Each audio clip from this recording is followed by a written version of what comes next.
I'm curious if you have any thoughts on cryptocurrency. Got some like Bitcoin and some Ethereum, like a small amount. Mm, I bought some years ago. I've got like a small gain in it, but um, mm, it's damn hard. I mean, I don't get the use case, and I understand the value, or I can see value in like the blockchain, but in terms mm-hmm. of being a currency, I it maybe at some point, but Yeah, I don't see it with Bitcoin right now. Right. I mean, I consider myself pretty tech savvy and yeah. you know good with money and things, and it was hard for me, and I was worried about truncating a X off the end of a 50 character string in order and my money's gone forever and all that, and so I think there's value in blockchain. Something valuable will come out of it, I'm sure. Yeah. I've got a Yeah. very small amount of it, just as kind of like a dummy insurance policy in case I'm Mm-hmm. completely wrong and it goes to $1 million or something. Mm-hmm. Yeah. I have a lot of the same experience. My issue with cryptocurrency is that it doesn't work. And it's not because it doesn't work, but it's because if you look at the mission statement of what it's meant to be, it has completely failed. Bitcoin and cryptocurrencies died for me in my head in March. If this is supposed to be a deregulated currency, why the hell did it drop in the middle of a worldwide financial crisis? Because it's Mm-hmm. regular. It's in the market. It acts the exact same way. So the other problem is that right now it's an investment vessel. Who the fuck is using Bitcoin for purchases? I mean, you're worried you're going to be the guy that bought the pizza for 10,000 Bitcoin, Well, right. and Yeah. so Yeah.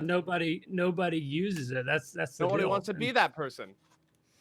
I I don't know who's on selling the it. flip side, a couple of things come to mind. One is in terms of it, the is it a correlated asset type of conversation where, why did it Mhm. crash uh, when everything else crashed? I probably answer that very differently. But to me, it seems like a human problem. It's correlated because it's Sure. humans. So it's like who is over leveraged in a crash? Well, it's people that are probably have a lot of money and a lot of different assets. And Right. okay, so you've got hedge funds that Sell what you want to. You sell what you have. yeah, yeah. So it's Yeah. like the hedge fund is over leveraged and they have a requirement to deal with that. Right. Like there's no getting out of dealing with that situation. So it's like, okay, well, we've got some Bitcoin.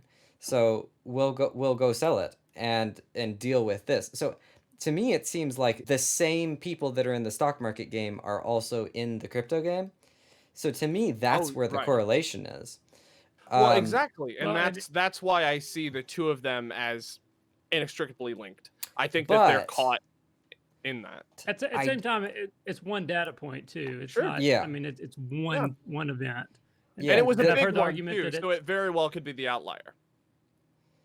could, could Yep. be. Yeah. and I've heard the argument before that it's not it's non-correlated. It's not negatively correlated, so it not Sure. doesn't necessarily go up when the stock market goes down. It's just not correlated, and they just happen to move the same way at the same time. Right. I Yeah. don't know. The parts that do make sense to me are the concept of the store of value. That Yes. does make sense to me. The potential for a gold replacement. Hmm. And one of the reasons why it makes sense to me is actually for like why I can excuse that in my mind, even though there's still some like complications around it, is what you said earlier was it doesn't work. And my Hmm. immediate response in my mind was, well, money doesn't work. Right. Right. Like all of this stuff is to some degree Hmm. arbitrary and based on human decision. Right. And I think Bitcoin could work enough. I think it could become a phenomenal store of value. And See Well, that and not in my only that, opinion, I I think think it is going in that direction. it's the safest way history has ever made to store wealth. It is the safest bank of wealth in terms of literal safety of wealth. It is peer to peer, completely corroborated by you, by yourself, by your code.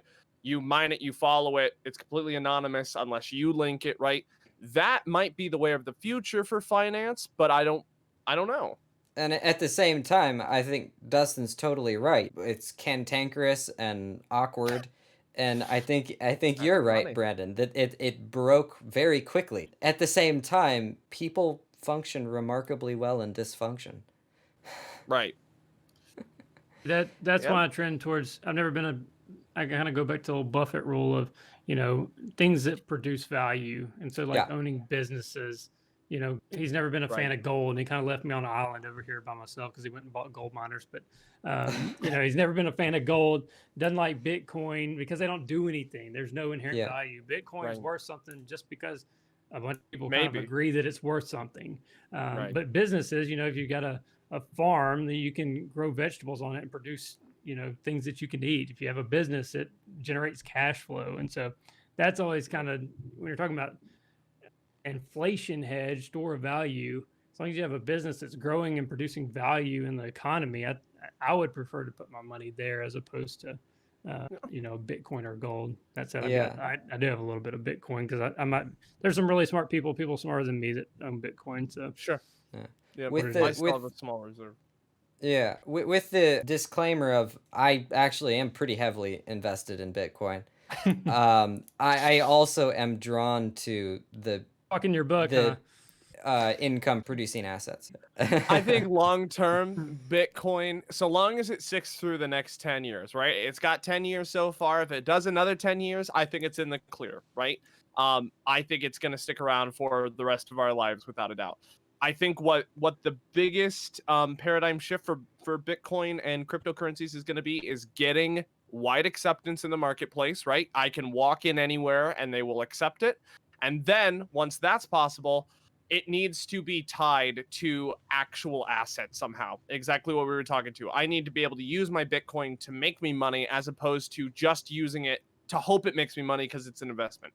It has to let me buy a business or let me buy a house or let me buy a car. Like it has to be tied to the real world. To transition to a real currency, I think, if it's going to be worth anything. Yep. Yep. What do you want to do next? What are some of Dustin's hopes and dreams? What are you aiming towards at the moment? I'm kind of weird. I don't like to put my goals out there. I've read Got it. research, and I've always Got been it. like this. I like to work in silence, and then present a finished product. And Beautiful. so that's why when I started, I didn't use logical finance. I didn't use my real name on logical finance. I didn't even show my face for a little bit because if it just completely blew up and didn't do anything, I was going to delete all my accounts and never tell anybody I did it. Yeah. And so I've got some plans. I think there's areas of need just in general, financial knowledge. And I don't know if that's, the high school route. People always blame schools in terms of, nobody having personal finance knowledge. I think there's just a huge Right. need for, education of the average person. And I've been reading a lot of research on that, what works, what doesn't work. I don't know if something comes there, and then I've got, a few other things in my back pocket that maybe I'll see the light of day. All right. Wonderful. Well, we're all looking forward to it, I think.